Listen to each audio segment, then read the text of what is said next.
me make sure can you guys still hear me? I know, okay, great, cool, thumbs up, love thumbs up. So for those of you who are from outside of Charlottesville, Virginia, hello, we'd love to hear where you're from, so post it in the chat. If you're from Charlottesville, also happy to have you here. So we're on Zoom, we're all Zoombies now.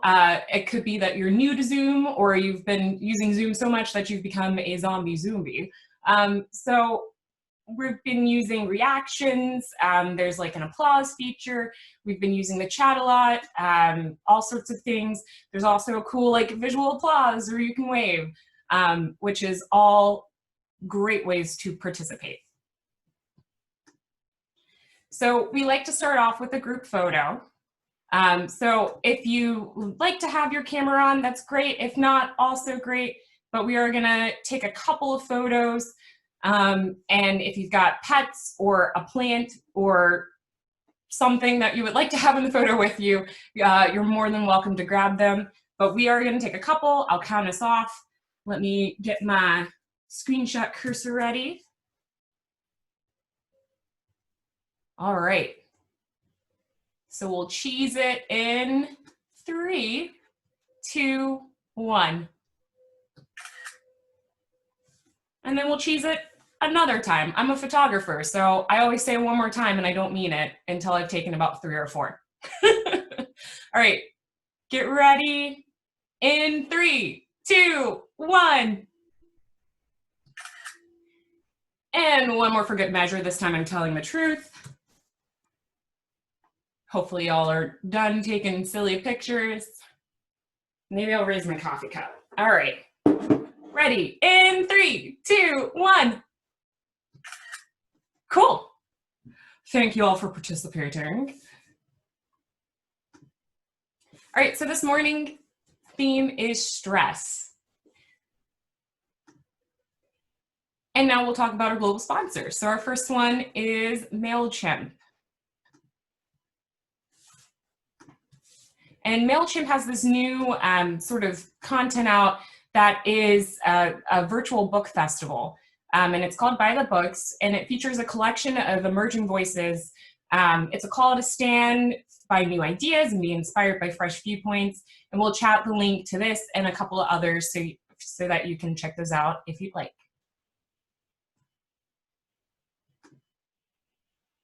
Another global sponsor is WordPress. And WordPress has this Own Your Content series, which is a lot of interviews and other resources that are geared towards content creation. And these resources are available on WordPress's website. We also have Basecamp as a global sponsor, which is a project management tool. Basecamp is taking a look at email a little differently, and they're offering a 14-day free trial if you would like to see if your inbox could be any different. We're also very proud to have many local sponsors, Worth Higgins and Associates, Ting, The Fralin, Willow Tree, UVA Arts, The Bridge, and New City Arts. So we've got a couple announcements. Usually we have folks from those organizations come on and talk, but several folks are on vacation, so I will do the talking for them. So the first one we have is from the Fralin. They've been doing this really great at-home series talking about art with wine pairings, which has been really neat. And this one that they're doing is they're presenting something called The Art and Life. It's going to explore artistic creativity and also some of the challenges that are related to the decisions and the practices that aren't considered fine art, like wine labels. So they've got that going on at the end of this month on August 27th at 7 p.m. And I think we're gonna also chat. We've got the link in the chat for you. Look at that. All right. And one more. So Worth Higgins and Associates, they are doing a wrapping paper challenge, and this is open to anyone in the US. So you don't have to live in Charlottesville to send in your wrapping paper design. So what it is they do a wrapping paper contest every year and produce like a limited edition wrapping paper that they share with all of their clients throughout the Mid-Atlantic region. So this year's theme is Holiday Gratitude, and they're inviting you to create something that celebrates your favorite time of the year. It could be birthday, holidays, season, celebrations, just as a good opportunity for you to unleash some of that creative energy and celebrate an annual event that you enjoy. So there are some prizes, which are pretty cool, for grand prize and best in show winners. So if you're feeling like you want to design some wrapping paper, you could get some of your wrapping paper as well as maybe a $500 gift card to Worth Higgins and Associates for printing needs. So definitely something to check out. We'll have that link in the chat for you as well. There's more information on the contest there on their website.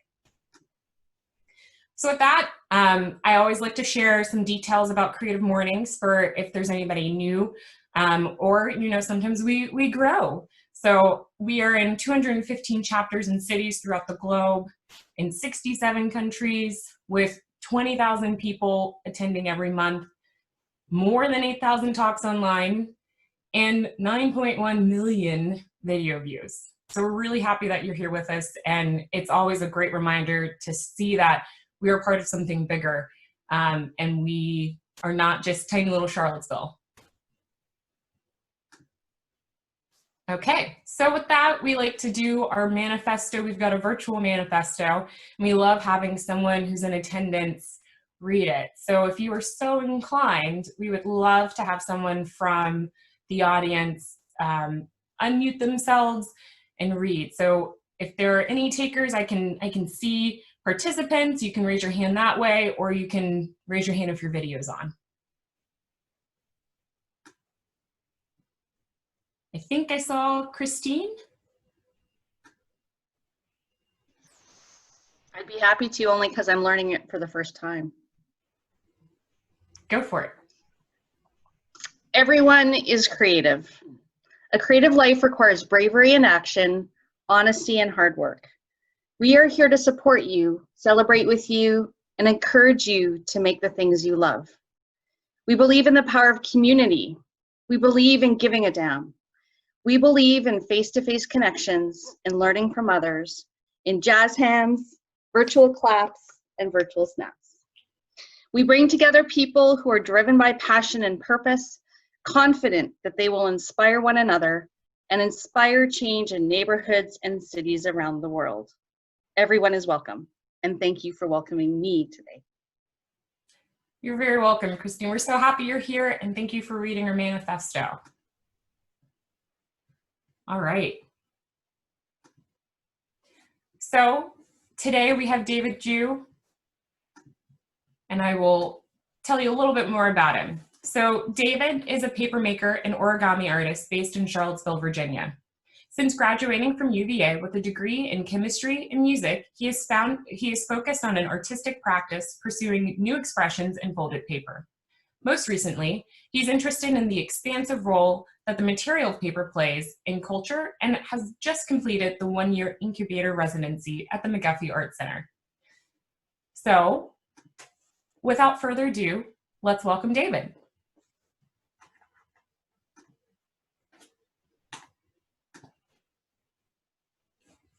All right, thank you, Corey. Give me 1 second while I share some screens. Okay, great. Everyone hear me? Okay, so good morning, everyone. Today I've been asked to speak on the theme of stress, and in preparation for this moment, I reviewed some of the past Creative Morning Charlottesville talks, and a lot of them, after watching them, they confirmed most of my suspicions that I don't think I'm particularly qualified to be in this position right now. I wouldn't say I've lived a very stressful life or I hold any special knowledge on the matter. I'm not a professional craftsperson speaking about craft as a livelihood. I'm not a community organizer discussing community engagement, and I'm not a scholar speaking about my field of study. And I also don't think I have a particularly relevant body of work that speaks to the subject. And I also can't really relate very well to being the type of creative professional which seems to make up a good portion of the audience here at Creative Mornings. Having mentioned all that, when Corey and Lindsay reached out to me and they made it sound really fun. So I said, sure, I'm up for it. And so I'm going to talk anyway.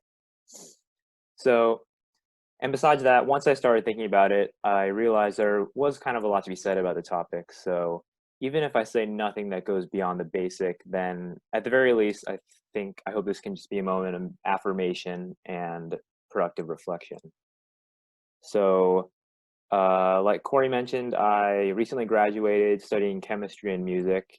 And from that track record, it might be more clear that I'm kind of having trouble focusing on strictly one thing as a discipline.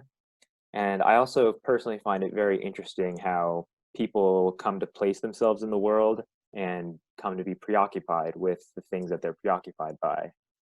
And that kind of approach may or may not pose problems for me going forward, but I'm enjoying it so far.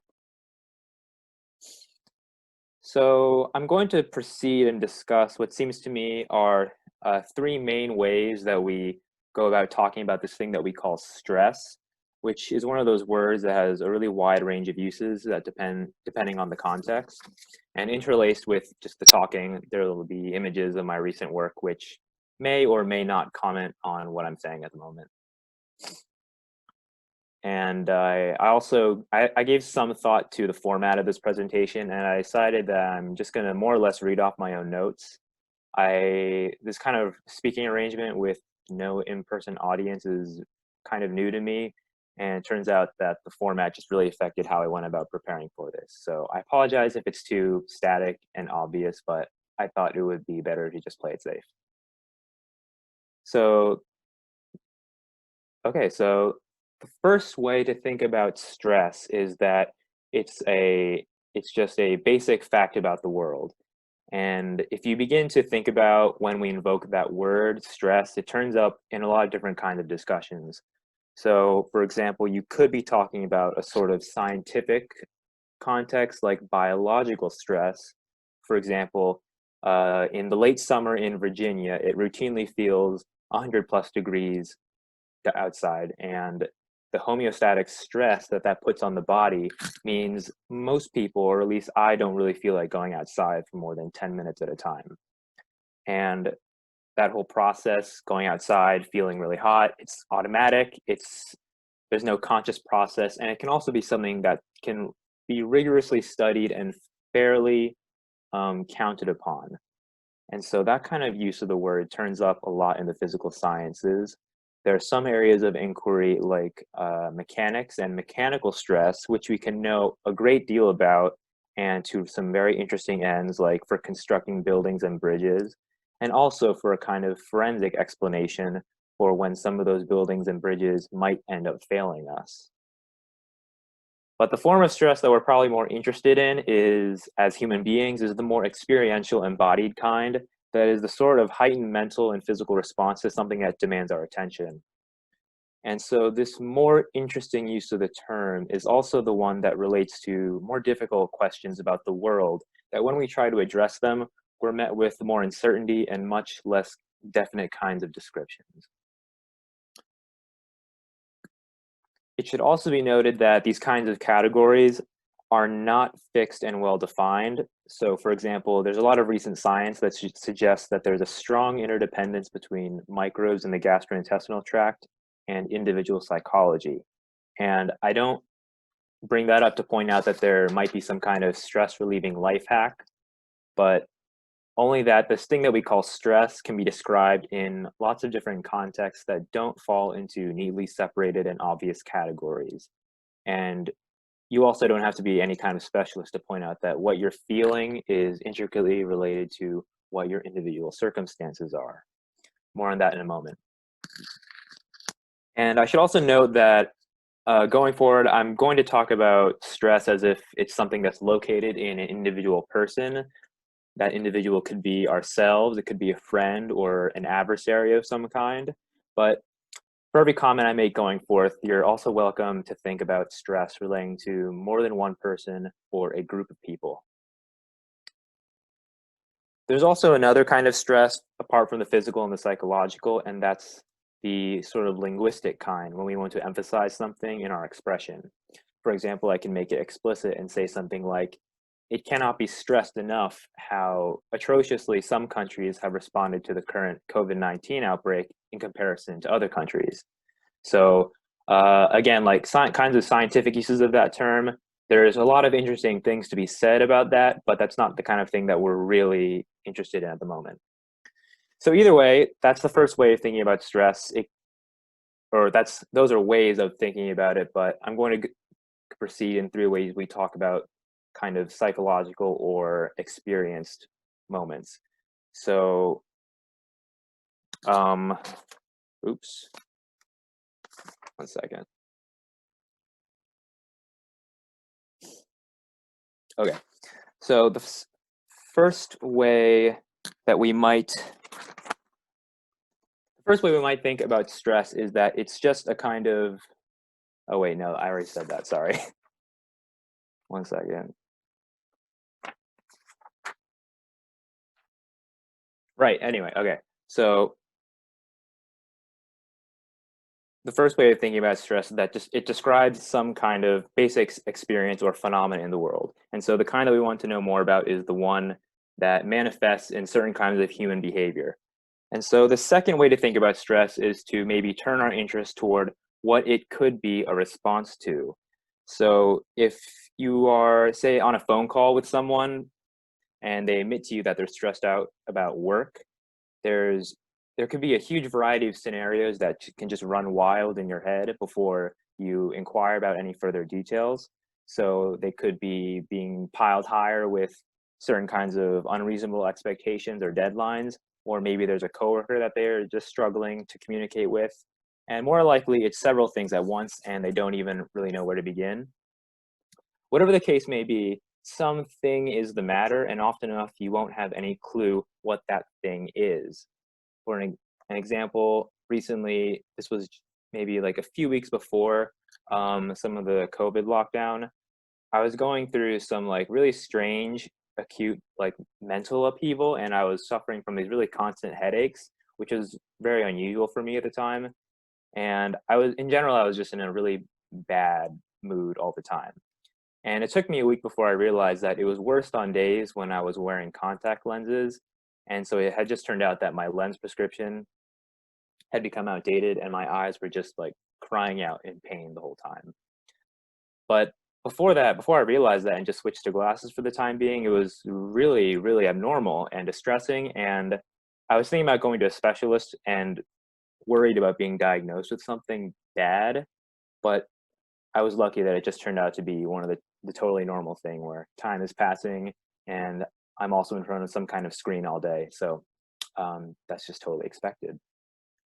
But from that, what you might come to evaluate as a source of stress, something that cries out and spurs a response or action, can sometimes be, or often is, something completely outside your immediate awareness and might be something that escapes any kind of obvious explanation.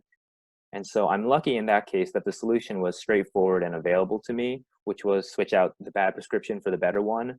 But there are also all sorts of problems that we can try to trace out and that present themselves with no clear viable solution, or perhaps even an identifiable problem to start with. So if we wish to speculate what is affecting stress on a particular person or group in the world, that is the beginning of a conversation or an investigation that must admit how the inherent complexities of human life rapidly complicates that kind of speculation. So questions like, how good are we at identifying sources of stress, and whether we can even come up with useful rationalizations for those sources, and how those kinds of stressors operate on different social length scales from the individual to groups of people and then to larger collections of things. So stress is immediate and real, and whether it's through a kind of methodical approach or a more therapeutic and discursive approach, we come to be aware that something is the matter, and hopefully identify what that matter is. And in that kind of inquiry, there's a usual kind of distinction to be made, whether that it's something internal or external to whatever agent is under stress. And this is another distinction that's not a very hard or fast one. It isn't really true that our surroundings and our interior selves are strictly separate from one another, but it can sometimes be a useful description and also happens to be the kind of default way that we think about ourselves in the world. For example, it happens often enough that a personal revelation will come to me from ruminating on something, on just some completely random interpersonal exchange or disturbance. So I will observe a person doing something that upsets me. It stays in my head long after it seems reasonable for it to, and then that might lead me to realize something about myself, about why that might be the case. So why am I so preoccupied with people who might recite this certain political talking point, with people who conform to this kind of dress or behave in this kind of way in public? Over time, in these instances, you'll see, in these recurring instances, you'll see that there are individuals, what we call the world, or maybe the environment or our surroundings, and those individuals are social agents inhabiting that world. And thinking about things as internal, external is unsophisticated, but at least I think that's just kind of like where the conversation begins. And it's also worth noting that what I just described is a mostly random process that's outside of any kind of intentional thought. And I don't want to underestimate our own ability to be able to diagnose problems as we see them. But it's also true that what we construe to be the apparent problems and solutions to those problems, we don't always get to that kind of conceptual level in a transparent and or as reasonable as a way that we might think or wish. And that's something that I think often goes unaddressed. So arising from this constant dynamic of internal and external forces, there's a kind of basic authenticity in expressing what's on your mind. It may be that before you even have the urge to put a thought into words, there's something pre-conscious and ineffable going on behind the curtain. And that once you do finally manage to put it into words for the first time, it can come out as something totally mundane. So I'm tired, it's hot, I'm bored, whatever that might be. But I think what's very much worth emphasizing here is that there's a unique quality to the whole exchange between environment, our emotions, and then a kind of outward expression. So, because it is the case that the world just demands something of us, and the manner in which we respond to life's contingencies will play a central role in how we draw meaning from and evaluate the content of our lives. And it's important that we're constantly navigating and reflecting on that process. Okay, I did just say that stress is something that's definitely real, but I also want to clear something up. So it might sound like I'm about to contradict myself, but just bear with me. Because on a conversational level, we often talk about anxiety and stress, and we point out that it is a response to something, to a concern that might not actually be real, or at the very least, it's an out of proportion response to whatever is concerning us, and therefore not actually worth being so bothered over. And this depends. So if someone is texting you in a way that rouses suspicion, and you suppose that there's something duplicitous going on, you don't really know if that is a response to something real or not in the moment. If you end up confirming your suspicions, then you probably feel vindicated, but if you were wrong and it wasn't real, then that might make you rethink how you evaluated the situation and similar situations going forth. But also, in that moment, the entire exchange will be colored going forth by that kind of suspicion. And there's also the kind of anxiety that might arise from a future that is very real, but it's a future that is yet to be realized. So some people might live a life where it isn't really obvious how a manufactured ecological crisis might concern them, but it does, or it will concern them soon enough. And for everyone else, it seems like a totally reasonable thing to fret about. So to clarify, stress itself is a very real response to something that may or may not be a real problem, and that depends.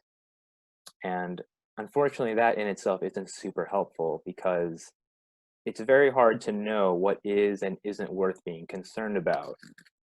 The world is structured in a way that doesn't make it very clear or easy how to make that distinction.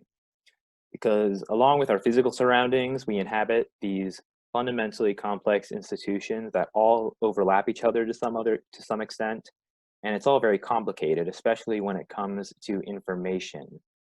Information, as we're just living around it, has all sorts of intricate architectures and formations that at the same time we're caught in the middle of, but we also give form to, whether or not we're aware of that. So interconnectedness of global markets, the pace at which information circulates, and how rapidly images represent and distort reality, it all kind of leads to a default state of disorientation.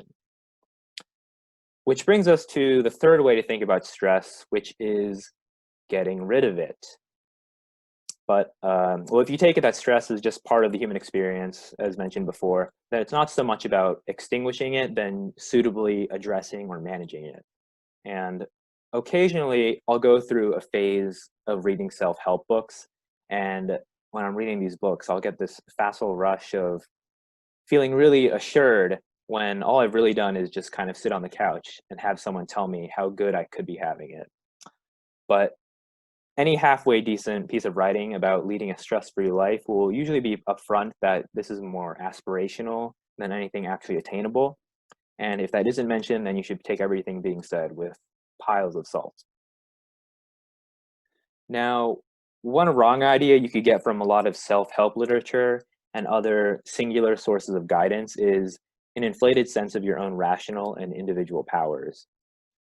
Like I said, it is non-trivial work to sort out the important things from most of the garbage that just kind of fills your head most of the time of the day.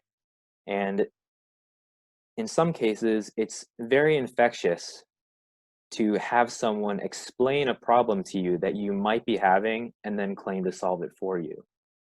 So you could start to think that everything that's bothering you is reducible to a kind of formula, and it might lead someone to overstretch the idea that their entire life is an individual plan structure and that they're individually capable of engineering that structure and fine-tuning it to something perfect, or at least aspires to be perfect. It might be true that quitting smoking or Instagram could do you some good, but these are sorts of manufactured and prepackaged problems with manufactured and prepackaged solutions. Outside of that, there's a limit to the kind of, I would say, I guess, optimistic approach that emphasizes capability and individual action. There are certainly important instances of self-betterment that definitely can lead to relief and empowerment, but expecting an individual person to methodically take on the weight of their life's problems is not necessarily the best or the final approach. There's also an additional problem in that there are better and worse ways we take to managing stress. If we take some action in addressing some problem, it's possible that we are diverting ourselves from a real solution and possibly establishing forms of action that become problems in their own right, totally separate from what was originally causing us trouble. So on that note, I won't spend too much talking about how to address or manage stress, because not only does everyone have their own life that they've led up to this point, then you also probably already have your own ways of dealing with things and navigating the world. So it seems inappropriate for me to advise a general audience whether you should purchase crystals or delete Facebook or take a papermaking class. But I guess I probably like the common big three that I can and most people can speak to is expose yourself to forms of natural beauty more often, find some kind of unbounded creative outlet, preferably that isn't in a computerized environment, and just have someone to talk to about stuff, whatever's on your mind. Those three seem to be pretty timeless and innocuous to recommend. There's a fourth one, which is to have some kind of unitary positive purpose in life, but that's hard, so I won't go there. It's also extremely important to think about how we respond to things over time and develop a sense of history, because sometimes things that are recognized as problems at first turn out to be totally fine in the long run. They find resolutions where maybe we get it under control, or we just sort of learn to live with it. But something like that goes both ways, because maybe the problem is solved, but it's something that is recurring and needs constant maintenance and vigilance to tamp down on. Maybe the problem doesn't get resolved and we go about living as if it were totally normal, and maybe even come to think that the problem can never really persist over a longer period of time. So there's a kind of crass way of saying that it's something like, how could something that happened so long ago have anything to do with me? Or if it's something that extends into the future, something like, why should I care about what happens long after I'm dead? So those are the three ways to look at it, which is stress is a basic component of our experience. Its source can be a subject of speculation, and that there are ways that we react in situations under stress. And in that outline, I think it points to what you could say is the positive content about stress, which is that it locates us. And what I mean by that is that it can be a kind of unbidden orienting force. It has the potential to locate us by alerting us that something is wrong or demands our attention, that there might be a real thing in the world that concerns us. And that alert to our attention reframes how you might assess our behavior and how we relate to our environment. So those contemporary structures that we inhabit definitely affect us, but as the ones dwelling in them, we are presented with the task of affecting them to suit our purposes and finding what could be the best way to do that. And this is a more personal outlook, but I think try as we might, the world kind of presents itself as this disorienting maelstrom of objects, ideas, and events, and we're just sort of thrown into the middle of it. So within all this turbulence, we might be capable of locally assessing the situation where stress is one potentially locating force. As a kind of sixth sense, it's fallible like any of the other senses. I've kind of described a few ways it can fail to lead to orientation, but it's also kind of one of the few things that we got. So the last thing I'll say is that I think stress can be a good starting point or catalyst for which to steer our behavior going forward in effective and valuable ways. Taken alone, stress is something negative and undesirable, but within it is the first trace of the utopian impulse to correctly identify some deep-seated problem and begin to imagine and enact a better alternative. So that's about 20 minutes. So sorry if this was very dry and boring for some people, but hopefully any related or unrelated discussion will liven things up a little bit. Well, thank you so much, David. I think we're all doing some form of applause visually on the screen. So before we open it up for Q&A, I just wanted to say, you know, I think your thoughts were incredible on the topic of stress. And you know, it's certainly this weird virtual Zoom world, so it's so hard to just give a talk, period. So thank you for that. I know I have some questions, but I'm sure folks in the audience have questions. So you're welcome to unmute yourself and ask, or throw your question into the chat, and I can ask it for you. So I think, oh, Lori's got one in the chat. So could you talk a little about your creative practice and how you stress the paper into textures? Sure. Creative practice, I guess those are like two different kind of things. So, well, actually, let me go back to sharing the screen. So something like this image, this is a project I just finished recently. And this was kind of I guess, an experiment, so to speak, where I feel like a lot of the paper folding and paper related arts, they kind of have a sort of look about them where there's something very geometric and kind of composed about a lot of it. And I think that it was missing a sort of like maybe organic, or as I guess it's easier to say, like a kind of stressed look about it. And so this was just kind of, I feel like, putting something into the world that I felt like there wasn't enough of already. And on that, the creative process, I think it did kind of come out of like a really stressful moment in my life where I was like, I had like ideas of stuff that I wanted to do, but zero capability and know-how of how to go about doing those things. And it's been a few years where I guess now it's just like I see paper making and then paper folding as like this one single gesture that um, is like the foundation for kind of artistic expression. And so I'm very like in the beginning of things, so I don't want to sound, that's kind of all I have right now, where I have this thing that I can do and I would like to see where it goes next.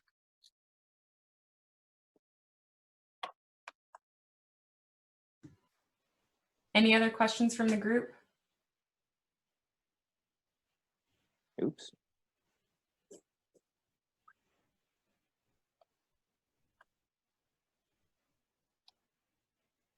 So maybe while we're waiting, I have a question. So I noticed, you study chemistry. I'm an engineer by background, so I'm going to get a little sciencey and then bring it back into the art world. A lot of kind of what I've seen in some of the work that you shared is this notion of chaos theory and chaos and order. And it was interesting hearing some of the points that you brought up in your talk. The one that I wrote down, well, the two that I wrote down are stress locates us and also disorienting maelstrom. And what this image, what your work on the screen is sort of bringing out to me is this notion of a disorienting maelstrom, but yet there's order amidst all of that chaos. So have any of those sort of things kind of crossed your mind as you're creating work, or as you're trying to like separate your more scientific technical self into more of the creative mindset that you have while you're paper making and while you're creating your work? Sure. So let's see. I don't want to sound like I'm being contemptuous of anyone, but when I was doing when I was a student, I'm not like, I don't have any really experience as like a scientist or engineer, but when I was a student, there's like this kind of there's like a light bulb moment when you're studying something like science where you feel like things making sense or being able to explain something that seems like previously kind of just like magic. So being able to have some kind of insight into something crazy is very affirming and exciting. And the opposite feeling of that is just feeling like very like stupid all the time. Like you just don't understand the most basic things. And so from that, something like a kind of analytic approach, something scientific, is very useful and affirming for certain kinds of questions, but it's very limited in a certain way. And I kind of realized that as like a discipline, it's not super, like, it doesn't like call out to me in the same way that I felt like a certain image I feel like needs to be in the world, and just being able to describe it in some kind of analytical sense isn't really enough. And sorry, I kind of lost the other part of your question, but no, yeah, keep going. Sorry. I think there's like a kind of basic dichotomy of like left brain, right brain going on in these kinds of discussions, which I don't love, but I don't really know. That's like, it's kind of hard to like know where else to start. So everything kind of informs everything in a complicated way that I can't really, I don't know, put into better words. But it seems like your work sort of does that as well, where everything's kind of connected to everything.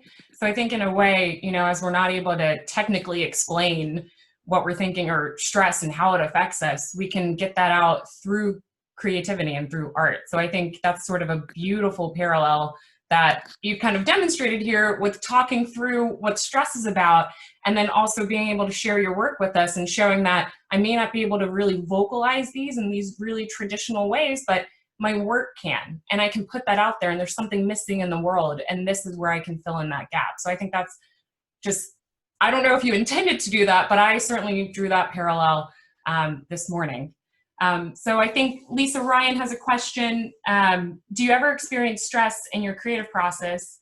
And if so, how do you handle that? At the moment, no, not really. But I just kind of take things really like painfully slowly.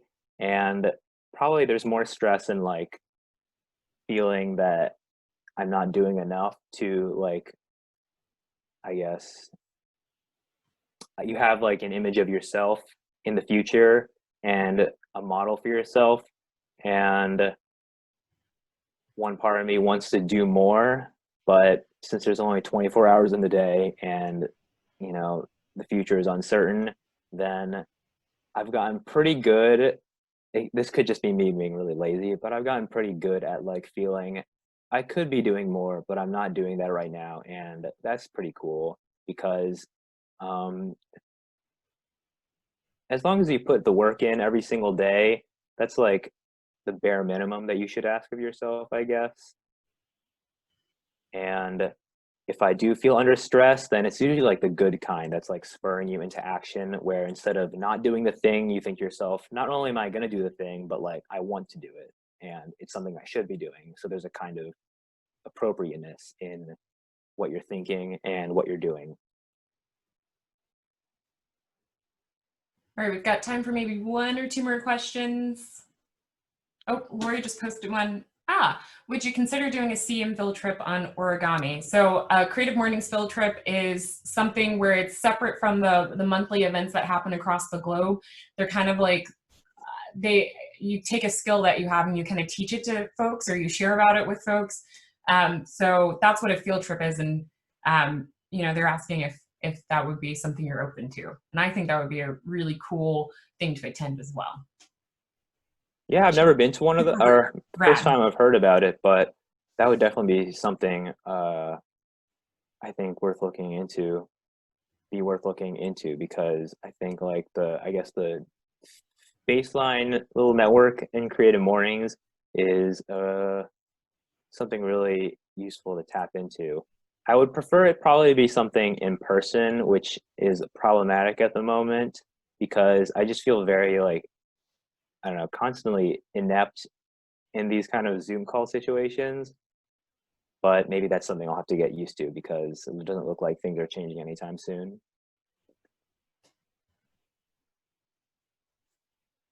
So yeah, my answer is yes, that does sound cool. Super rad. We've got some virtual snaps going. All right. All right, well, if there are no more questions. I'll ask one more. So, cool. Sorry, my camera's off. So it looks like you've done a lot of different forms of work with paper. So you've made paper, you've folded paper, you have the kind of large format installation behind you.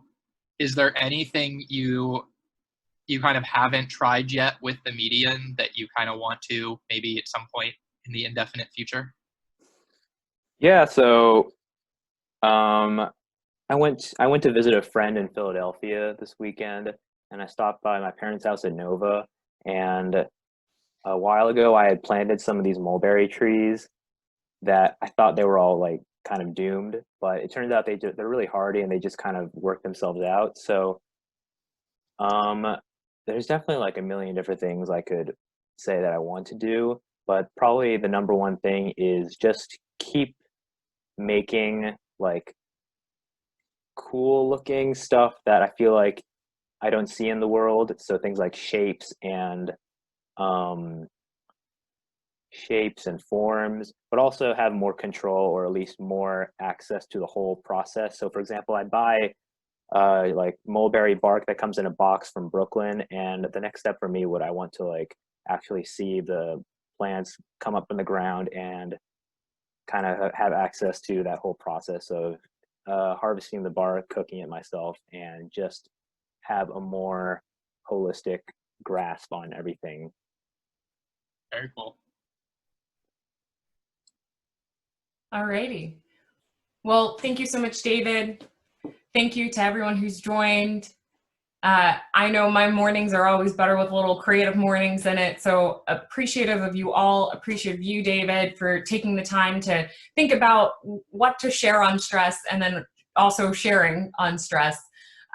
So with that, enjoy the rest of your day. I'm so happy you all joined from near and from far. So take care.